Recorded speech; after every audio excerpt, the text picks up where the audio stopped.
Boa noite. Boa noite. A maior cidade do país começa a sair da quarentena amanhã. A Prefeitura de São Paulo autoriza a abertura de escritórios e concessionárias de veículos. Para voltar ao trabalho, as empresas terão que limitar o horário de funcionamento e seguir regras de higiene e distanciamento social. E você vai ver também. A deputada Carla Zambelli e o ministro da Educação, Abraham Weintraub, ficam em silêncio durante depoimento na Polícia Federal. No Ceará, a polícia investiga fraude na compra de equipamentos hospitalares. O prejuízo pode chegar a 17 milhões de reais. Com o faturamento em queda, os motoristas de aplicativos devolvem os carros alugados para as locadoras. No Recife, um menino de 5 anos, filho de uma empregada doméstica, morreu ao cair do 9º andar do prédio onde a mãe dele trabalha. A patroa da mãe dele foi indiciada por homicídio. A Polícia Civil de Pernambuco indiciou por homicídio culposo, quando não há intenção de matar, Sara Corte Real pela morte do menino Miguel Otávio Santana da Silva, de 5 anos, que caiu do 9º andar de um edifício de luxo na área central do Recife. Sari é primeira-dama do município de Tamandaré, no litoral sul do estado, e era patroa da mãe do garotinho. O acidente ocorreu quando a empregada doméstica passeava com o cachorro dos patrões. As imagens do circuito interno de segurança mostram o menino sozinho no elevador e Sari na porta. Ela aperta o botão de um andar superior e deixa o menino sozinho no elevador. Segundo as investigações, o garoto teria escalado uma grade de um ar-condicionado e, ao avistar a mãe na rua, teria se desequilibrado e caiu do 9º andar. O delegado responsável pelo caso, Ramon Teixeira, considerou que houve negligência. Com aquele comportamento negligente, nós identificamos apertar o botão e permitir o fechamento da porta do elevador. Infelizmente, a catalisação da série de eventos trágicos que dali adviria posteriormente, na sequência direta dos eventos. Isso, então, nos permitiu fazer com que a análise jurídica do fato atribuísse, por um mandamento legal, a título de culpa, a responsabilidade dessa ocorrência à moradora do edifício. Sara chegou a ser presa em flagrante, mas foi liberada após o pagamento de uma fiança no valor de R$20 mil. Ela vai responder em liberdade. Do Recife, Caroline Fernandes para o Rede TV News. A polícia investiga uma fraude de 17 milhões de reais na compra de materiais hospitalares no Ceará. As informações com Emerson Tchalian. Na Operação Alcateia, deflagrada pela Polícia Civil, 4 empresas da mesma família são investigadas. Foram apreendidos equipamentos eletrônicos e 17 mil reais. Ninguém foi preso.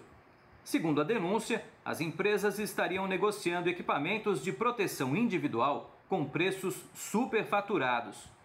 Os materiais foram comprados pelas prefeituras de Fortaleza e de Maracanaú, na região metropolitana. As máscaras, que custam em média R$ 5,00, estavam sendo vendidas por R$ 92,00. A polícia diz que o prejuízo é de 17 milhões de reais aos cofres públicos. Os nomes das empresas não foram divulgados. De Fortaleza, Emerson Tchalian para o Rede TV News. Em nota, a direção do Hospital Zilda Arnes Neumann esclareceu que não houve compra ou qualquer pagamento referente à aquisição do material citado no inquérito. Disse ainda que está à disposição da Justiça. Já a Prefeitura de Maracanaú afirmou que cumpre rigorosamente com todos os ritos administrativos de controle da pandemia. Aos poucos, a economia está sendo retomada em algumas cidades. Hoje, por exemplo, a Prefeitura do Rio de Janeiro autorizou que 14 mil vendedores ambulantes voltem às ruas para trabalhar. Mas no retorno, os vendedores vão ter que seguir novas regras, tudo para tentar evitar a propagação da Covid-19 na cidade. Nesta quinta-feira, os camelôs licenciados pela Prefeitura puderam voltar ao trabalho. A liberação da categoria foi incluída em uma edição extraordinária do Diário Oficial. De acordo com o decreto, os ambulantes devem seguir as chamadas regras de ouro, como o uso de máscara e disponibilização de álcool 70%. Agentes da Guarda Municipal e da Vigilância Sanitária serão os responsáveis pela fiscalização. Não pode o comércio ambulante na orla marítima, na areia da cidade, em feiras e também nos mercados populares. E nós estaremos, sim, na rua, como nós estamos desde o dia 23 de março, nas operações, impedindo qualquer descumprimento aos decretos do Poder Executivo. Em entrevista coletiva no Rio Centro, zona oeste da cidade, o prefeito Marcelo Crivella negou que haja aglomeração de ambulantes nas ruas e defendeu a volta ao trabalho. Deu bagunça? Vamos recuar, fecha tudo. Agora, se nós tivermos consciência cívica, nós vamos entender de que é preciso retornar aos poucos às nossas atividades, porque senão o afastamento social vai causar mais dano do que benefício. Crivella disse ainda que os efeitos do isolamento social a longo prazo podem ser tão prejudiciais à população quanto o novo coronavírus. Não há razões para nós ficarmos angustiados porque temos leitos para todos. Aí nós temos que ver um outro efeito desses afastamentos, que são as outras comorbidades. As pessoas que morrem porque não foram diagnosticadas de câncer, as pessoas que não continuaram seus tratamentos. Esse prolongamento, ele não pode ser ad eterno, senão ele começa a matar mais gente do que o coronavírus. E o governador do Rio de Janeiro, Wilson Witzel, sancionou hoje uma lei que obriga o uso de máscara em todo o estado. A determinação vale para os ambientes públicos e privados de acesso coletivo, como lojas e outros estabelecimentos comerciais.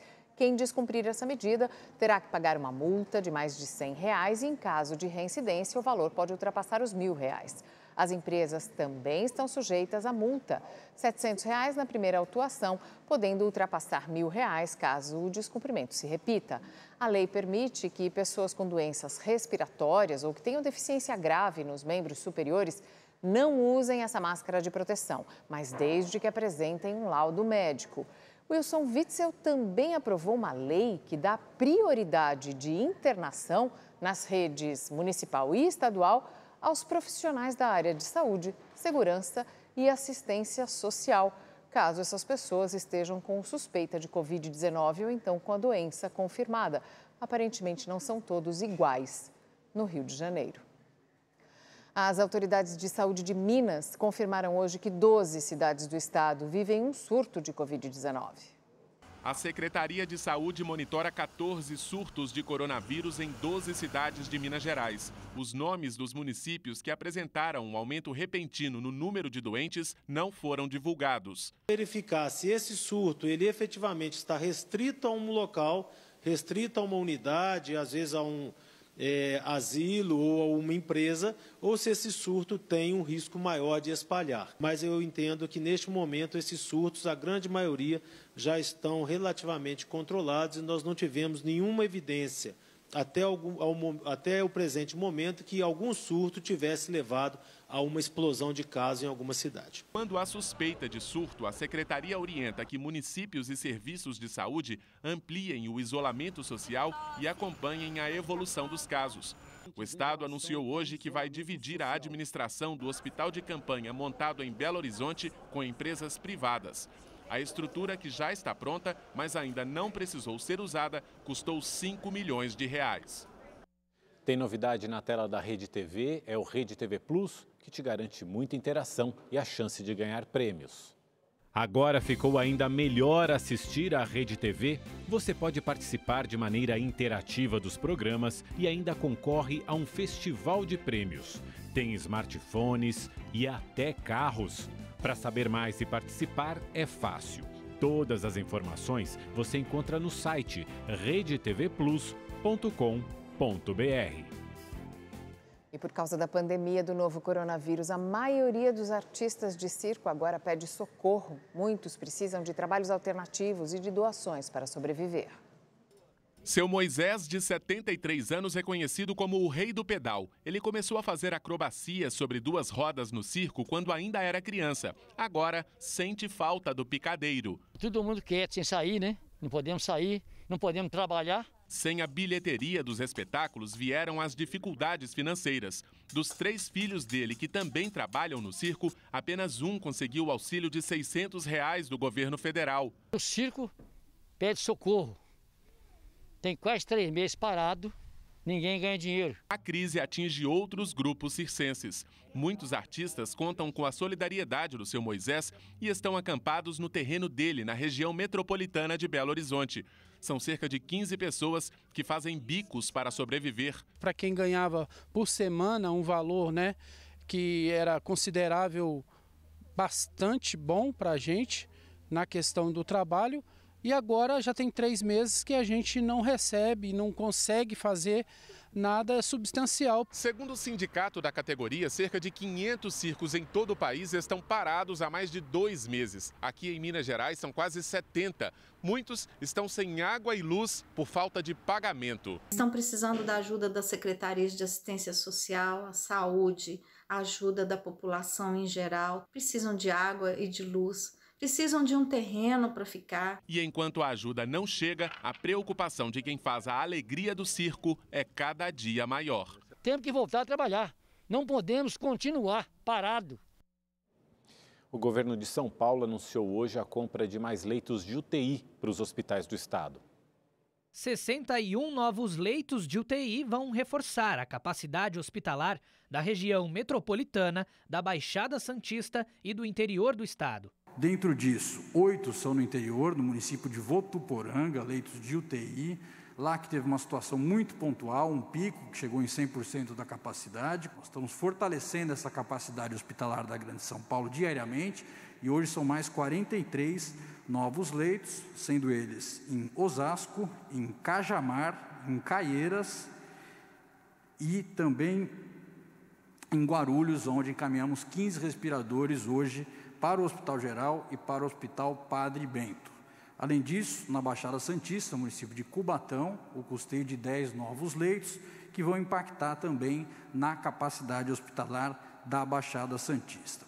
Na coletiva foi divulgado o balanço parcial dos testes realizados em 70 mil agentes da Polícia Militar.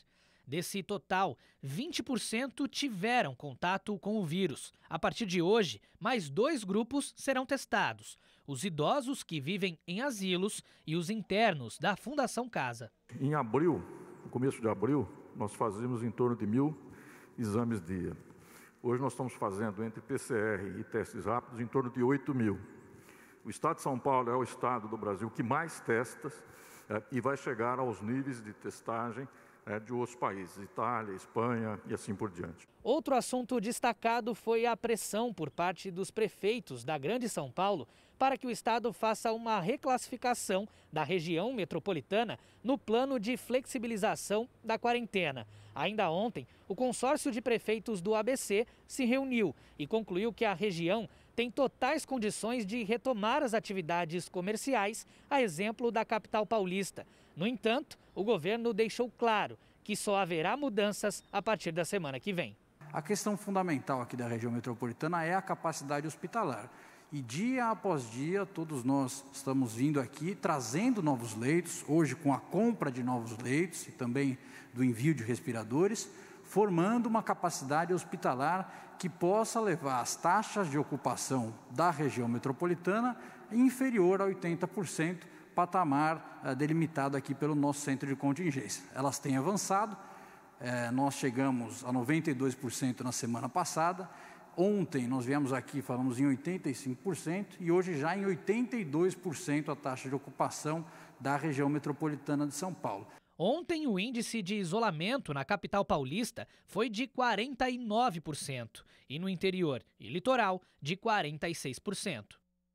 E a Prefeitura de São Paulo já recebeu propostas de 5 setores que podem reabrir nessa fase, a laranja. A autorização para a retomada do atendimento em concessionárias de veículos e escritórios será publicada amanhã no Diário Oficial. As concessionárias e escritórios da capital poderão reabrir as portas amanhã mesmo. Já o comércio ainda está sendo avaliado. A expectativa é que assim que terminada a análise, tanto pela Secretaria de Desenvolvimento Econômico e Trabalho, quanto pela Vigilância Sanitária, a gente possa apresentar o mais rápido possível e, mais uma vez, vamos contar com todo o apoio da imprensa, que tem feito um excelente trabalho de cobertura em relação a todos os itens envolvendo essa pandemia, para que a população e também os comerciantes possam saber da assinatura do protocolo com esse setor. Os estabelecimentos vão poder funcionar 4 horas por dia, com apenas 20% de público. E devem seguir algumas exigências, como distanciamento de pelo menos 1,5 metro entre as pessoas, intensificação da limpeza e disponibilização de álcool em gel, medição da temperatura e uso obrigatório de máscaras. Das 74 propostas recebidas pela Prefeitura de São Paulo, 32 são de setores que só poderão reabrir em outras fases da retomada consciente. O que não deve demorar muito para acontecer, uma vez que os índices estão melhorando na capital. Entre os critérios para a classificação das etapas estão a taxa de ocupação dos leitos de UTI e o número de mortes por Covid-19. A porcentagem de ocupação de leitos de UTI caiu de 70% para 64%. Já os óbitos vêm diminuindo desde 17 de maio, passando de 90 para 40 por dia. Outro item que define a classificação é a oferta de vagas na UTI. Em 30 de março, a cidade tinha 176 leitos e agora são 1.178. O que significa dizer que nos últimos 7 dias, essa quantidade de internações caiu 19%. E, em relação ao número de óbitos, a cidade está com um índice menor do que 0,4, 0,38. Se a gente comparar a última semana com a penúltima semana, a quantidade de mortes na cidade caiu 62%. Só esse índice, também se pegado isoladamente, já colocaria a cidade na fase 4, na fase verde. Com a retomada gradual, o sistema de transporte também será ampliado. A frota vai ganhar mais 2.000 ônibus, totalizando 4.400 veículos em circulação na cidade. E ainda sem uma definição de quando as aulas nas escolas e universidades vão voltar ao normal, pais, profissionais da educação e estudantes estão encontrando novas formas de ensinar e de aprender. Este é o momento de aprender a aprender, para construir o futuro. É isso que Flávio Vasconcelos, escritor e empreendedor da área de educação, defende em seu livro. Não adianta eu querer inovar sem conhecer. Então, eu falo de como a gente chegou até aqui, eu falo uma análise sobre escola, professor e aluno, trazendo um pouquinho das dificuldades que cada um tem, dos problemas que cada um tem e o que já existe de novo. Tem muita coisa rolando hoje já, muita coisa moderna, muita coisa extremamente inovadora e disruptiva que já está em prática hoje. Na casa da família Bastos César, a prática é essa, o aprendizado digital. Todo mundo precisou se adaptar. O pai estuda gastronomia, a filha mais velha, biomedicina.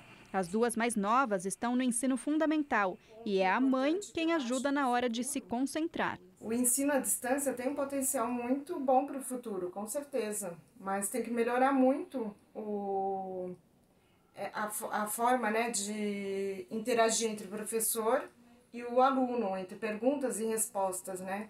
Para Lívia, que tem 11 anos e está no 6º ano da escola, a tecnologia não substitui as aulas presenciais. Eu prefiro ir para a escola, porque lá posso fazer perguntas para a professora e tenho amigos. É o que a caçula Isadora, de 7 anos, que está no 2º ano, também acha. Isa, você gosta mais de estudar na escola ou aqui em casa? Na escola. Por quê? Porque eu tenho meus amigos e eu posso ver a professora. Já o pai nunca tinha feito um curso online. Começou a faculdade este ano e já teve que mudar a rotina. Acredito que possa ser uma maneira nova de se aprender, mas desde que você não tenha que ter vivência na prática. Algumas matérias vão ser bem aproveitadas, outras não, vai ter que ser presencial. Na casa da Ana Paula é o Bernardo, de 8 anos, que precisou ficar na frente do computador para aprender. Eu estou achando que ter aula em casa é algo mais seguro por esse tempo. Mas, quando acabar isso, eu não gostaria que continuasse as aulas online. Para a mãe, uma desvantagem desse método é que as crianças não têm convívio social com os colegas. Para eles, eles estão construindo agora essa parte do relacionamento social, de convivência, e isso faz parte, né, do crescimento deles, crescimento pessoal.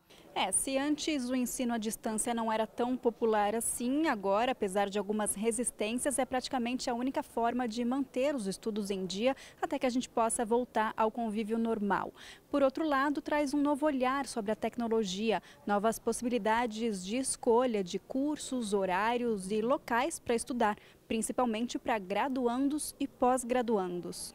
Ela vai acelerar a cultura da gente digital. Quem não tinha esse hábito agora está muito mais acostumado. E aí, para eu voltar para o antigo normal, para eu voltar a pegar um trânsito de 2 horas para ir para a faculdade, eu vou ter muito mais resistência. Eu já vou agora ver como muito mais viável uma opção de estudar em casa, de ver uma aula online. Dia de depoimentos em Brasília. A deputada Carla Zambelli foi chamada pela Polícia Federal no inquérito do STF que investiga a existência de um esquema para a divulgação de fake news. Já o ministro da Educação, Abraham Weintraub, foi chamado para prestar esclarecimentos na investigação que apura se houve crime de racismo nas postagens que foram feitas por ele nas redes sociais, abordando a China. O ministro da Educação chegou à sede da Polícia Federal em Brasília por volta das 3 da tarde. Ele permaneceu no local por cerca de 30 minutos. Abraham Weintraub não respondeu perguntas, apenas apresentou um posicionamento por escrito. Na saída, recebeu o apoio de simpatizantes e não quis falar com a imprensa.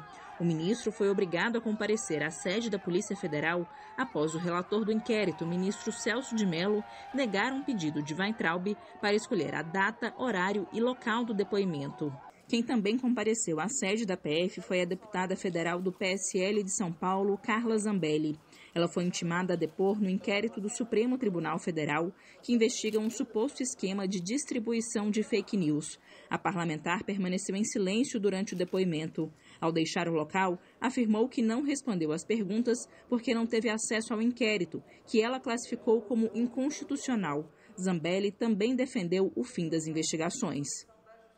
Um promotor alemão disse hoje que considera que a menina inglesa Madeleine McCann esteja morta. Ela está desaparecida há 13 anos. E um suspeito de cometer o crime teve a identidade revelada. Veja na reportagem de Peterson Isidoro. O anúncio foi feito no começo da tarde pelo promotor da cidade de Braunschweig, do estado da Baixa Saxônia. Assumimos que a menina está morta, disse Hans Wolters. A foto do suspeito foi parar na capa da versão online de alguns dos principais jornais europeus desta quinta-feira.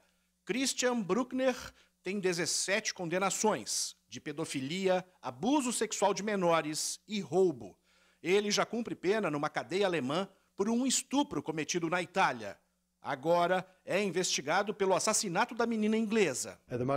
Nosso foco está nesse suspeito. Nosso objetivo é provar o envolvimento dele. O alemão, que hoje tem 43 anos, morava na região litorânea do Algarve na época que Madeleine McCann desapareceu. Policiais alemães e britânicos conseguiram identificar 2 carros, celulares e 2 casas usadas por Bruckner durante o tempo em que ele viveu em Portugal. As evidências sugerem que o acusado financiou seu sustento cometendo crimes como roubos em hotéis e casas de férias e tráfico de drogas. Maddie, como era chamada, desapareceu quando tinha 3 anos. A família passava férias nesse resort de luxo de uma das praias mais frequentadas do sul de Portugal. Na noite do dia 3 de maio de 2007, os médicos Kate e Gary saíram para jantar com os amigos no restaurante do complexo hoteleiro. O casal deixou Maddie e os outros 2 filhos dormindo. Ao retornarem para o apartamento, não encontraram mais a menina. Começava ali um dos maiores mistérios para a polícia portuguesa e uma história que comoveu o mundo. História que teve muitas reviravoltas ao longo desses 13 anos. Um homem chegou a ser preso pouco depois do sumiço da menina, mas acabou inocentado por falta de provas. Os pais da Maddie também foram investigados, só que a justiça rejeitou a denúncia por considerar o trabalho dos policiais portugueses inconclusivo. Mais de 600 pessoas tiveram seus nomes relacionados ao caso, que foi reaberto em 2013, após Kate e Gary apelarem ao governo britânico para que a Scotland Yard iniciasse uma investigação própria. A polícia inglesa descobriu uma nova sequência de fatos que levou ao nome do suspeito alemão. Um retrato falado foi feito e revela agora a semelhança com a foto do acusado. O chefe do Departamento Federal da Polícia Criminal da Alemanha disse em entrevista a uma TV do país que outras pessoas podem estar envolvidas. Podem haver mais pessoas a par do que aconteceu e que podem mesmo saber onde está o corpo. Todo detalhe para nós é importante. O porta-voz da família McCain disse nesta quinta-feira que Kate e Gary ainda mantêm a esperança de encontrar a filha viva. Eles nunca desistiram, mas dizem que qualquer que seja o resultado da investigação, precisam saber, para só assim ter paz. Peterson Isidoro de Lisboa para o Rede TV News. Em todo o país, donos de táxis e carros de aplicativo sentem a queda no movimento por causa da pandemia. Muitos desses motoristas alugam esses carros e, sem clientes, a única saída é devolver os veículos para as locadoras. Os passageiros estão em casa e quem presta serviço de transporte por aplicativo não tem para onde fugir. Os carros alugados para fazer dinheiro não trazem mais receita e o jeito é devolver os veículos para se livrar de mais essa despesa. Segundo dados da Associação Brasileira de Locadoras de Automóveis, no começo de março, aproximadamente 200 mil veículos estavam alugados para motoristas de aplicativo. Hoje, esse número não passa de 40 mil, o que representa uma queda de 80% nas locações desse tipo.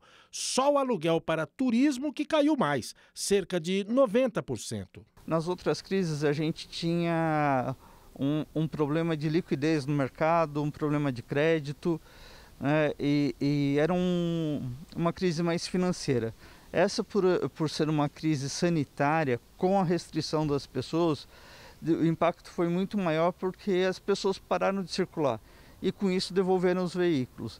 Então eliminaram-se as viagens, tanto de lazer como negócio, e as pessoas pararam de circular efetivamente. O número de devoluções é alto, preocupante e afeta tanto as locadoras que obriga essas empresas a serem mais flexíveis e criativas para manter esses contratos. Uma das saídas para segurar os clientes é reduzir o valor do aluguel pela metade. Teve locadora que agiu rápido para socorrer os motoristas parceiros. A devolução de carros por motoristas de aplicativo foi bem menor do que a média de mercado, pois conseguimos agir rápido e criamos um produto que paga pelo uso.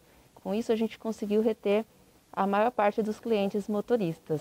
Nem todos tiveram fôlego para esperar as facilidades oferecidas pelas locadoras. É o caso do Ordilei, que tentou negociar, mas não conseguiu e precisou devolver o carro. As locadoras estão mandando e-mail, porque hoje eles têm planos melhores, ajustados já para a pandemia, para estar pagando um valor muito mais baixo do que eu pagava na época.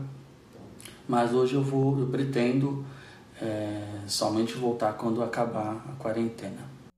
E agora o comentário de Amanda Klein. Boa noite, Amanda. Olá, boa noite, Mauro, Mariana. A pandemia do coronavírus obrigou o governo a fazer uma inflexão na sua agenda econômica. A equipe de Paulo Guedes começou o ano focada nas reformas estruturais, tributária, administrativa, PEC emergencial, entre outras. Mas a recessão brutal que se abaterá sobre o Brasil e o resto do mundo neste ano fez a lupa se voltar para a área social.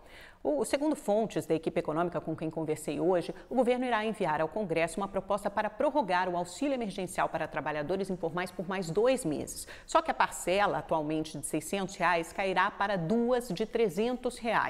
Cada mês do auxílio emergencial custa hoje 50 bilhões aos cofres públicos. Mas há um consenso entre o governo e Congresso que será necessário estender essa ajuda para a parte mais vulnerável da população atravessar a crise. Dito isso, vale lembrar que a proposta inicial lá atrás do governo era de uma renda básica de R$ 200 e o Congresso acabou ampliando esse valor para 600. Nada impede que isso aconteça de novo.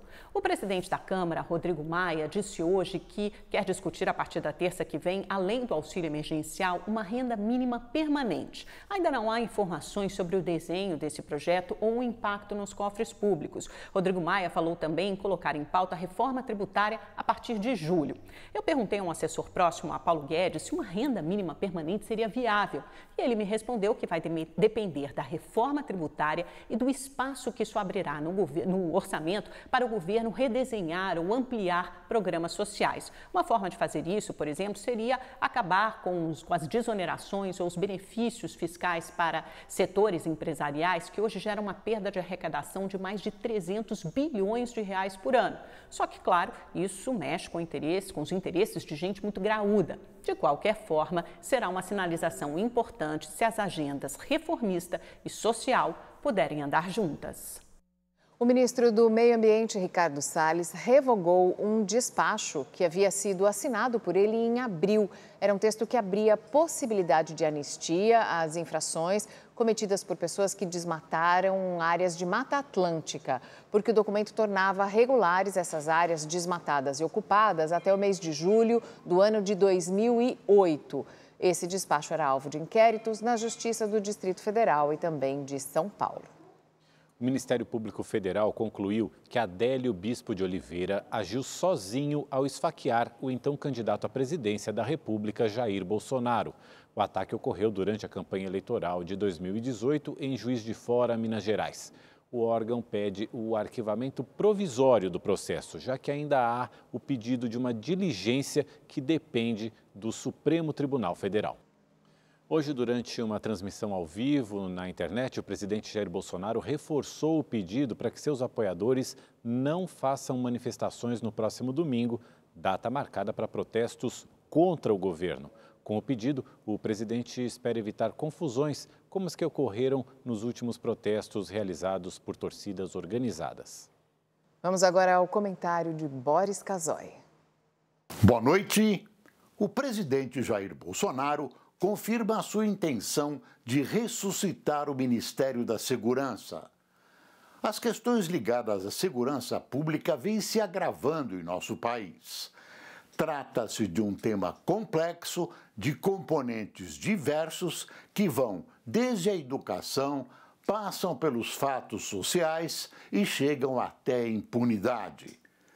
De nada adianta um ministério dedicado à segurança sem uma política definida para o setor, especialmente incluindo o combate ao tráfico e ao crime organizado. Para isso, é necessário um eficiente serviço de inteligência coordenado nacionalmente. Não escapam de ninguém as dificuldades de investigação de nossas polícias, mal dotadas, mal pagas e divididas, PM e civil, brigando entre si no enorme desperdício de dinheiro e de esforços.